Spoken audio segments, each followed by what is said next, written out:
పేద ప్రజల పక్షపాత ప్రభుత్వం, మహిళా పక్షపాత ప్రభుత్వం కాంగ్రెస్ ప్రభుత్వం అని మరి ఎంతో కాలం పట్టలేదు నిరూపించుకోవడానికి.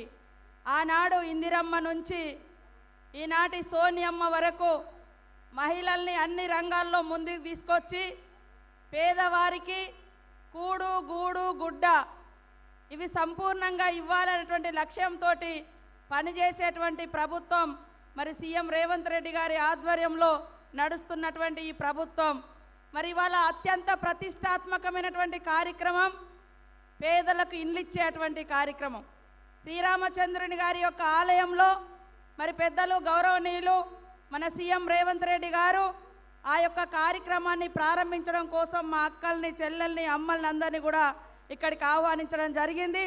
వారితో పాటు ఇక్కడ జిల్లా మంత్రులు బట్టన్న గారు, అదేవిధంగా తుమ్మల నాగేశ్వరరావు గారు, మరి అదేవిధంగా శ్రీనన్న గారు, పొంగులేటి శ్రీనన్న గారు, కొమటిరెడ్డి వెంకటరెడ్డి అన్న గారు, సురేఖమ్మ గారు, మరి శ్రీధర్ బాబు గారు, పొన్నం ప్రభాకరన్న గారు, ఉత్తమన్న గారు, మరి వేదిక మీద ఉన్నటువంటి ఎమ్మెల్యేలు, మంత్రులు, మిగతా నాయకులకు అందరికీ, పత్రికా మీడియా సోదరులకు పేరు పేరున హృదయపూర్వక నమస్కారాలు.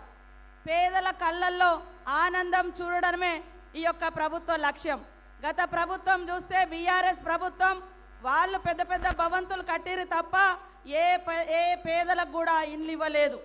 కాంగ్రెస్ ఇచ్చినటువంటి ప్రతి గ్యారంటీని మరి ఆచరణలో తీసుకురావడం కోసం ఆ యొక్క అద్భుతమైనటువంటి ఫలాలు పేదలకు అందించడం కోసం ఫస్ట్ తీసుకున్నటువంటి నిర్ణయం ఉచితంగా మహిళలకు అందరికీ బస్సు ప్రయాణం.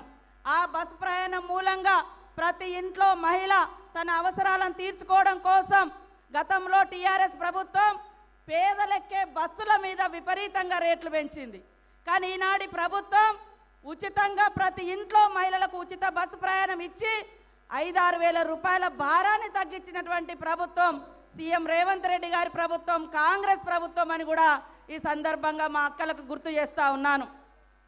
ఇవాళ వంటింటికి పోతే కన్నీళ్ళు వచ్చేది ఎవరికంటే ఎంత మనం సమానత్వం అనుకున్నా ఖచ్చితంగా వంటకాడ ఇంకా మహిళలదే మరి పాత్ర కొనసాగుతుంది. ఆ యొక్క బాధను అర్థం చేసుకున్నటువంటి సోనియమ్మ ప్రభుత్వం, ఇందిరమ్మ రాజ్యంలో మరి సీఎం రేవంత్ రెడ్డి గారు మహిళల యొక్క కన్నీళ్లు తుడవాలని 500కే గ్యాస్ సిలిండర్ ఇవ్వబోతున్నాము ఆల్రెడీ ప్రకటించినాం.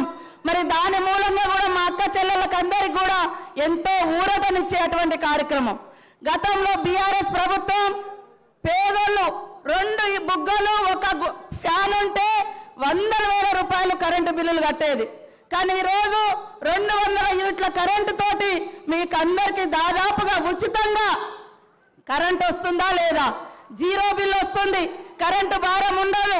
అదేవిధంగా ప్రతి ఒక్కరికి ఆత్మగౌరవం ఆశ్రయాన్ని ఇచ్చేది గూడు. ఆ గూడు 5 లక్షలతో ఇస్తామని మాట ఇచ్చినాం. ఆ మాట నిలబెట్టుకుంటాం శ్రీరామచంద్రుని గారి యొక్క ఆలయంలో మీ అందరి సన్నిధిలో అని కూడా ఈ సందర్భంగా తెలియజేస్తూ మా అక్కలు, అన్నలు, పెద్దలు, ప్రజలందరి యొక్క దీవెనలు ఇందిరమ్మ పాలన మీద మరి ఉండాలని కోరుకుంటూ ప్రజా సంక్షేమమే ధ్యేయంగా ప్రజలను ఆర్థికంగా ఇబ్బందులు లేకుండా ఆ భారాన్ని కాంగ్రెస్ ప్రభుత్వం మోస్తూ ప్రజలకు అన్ని రకాల అనుకూలమైనటువంటి సౌకర్యాలు కల్పించడమే ధ్యేయంగా పనిచేస్తున్నటువంటి మరి కాంగ్రెస్ ప్రభుత్వానికి మీ అందరి అండదండగా దీవెనలు ఉండాలని మా అక్కలను, మా అన్నలను, చెల్లెలను, పెద్దలను అందరినీ కోరుకుంటూ సెలవు తీసుకుంటా ఉన్నాను. అందరికీ నమస్కారాలు.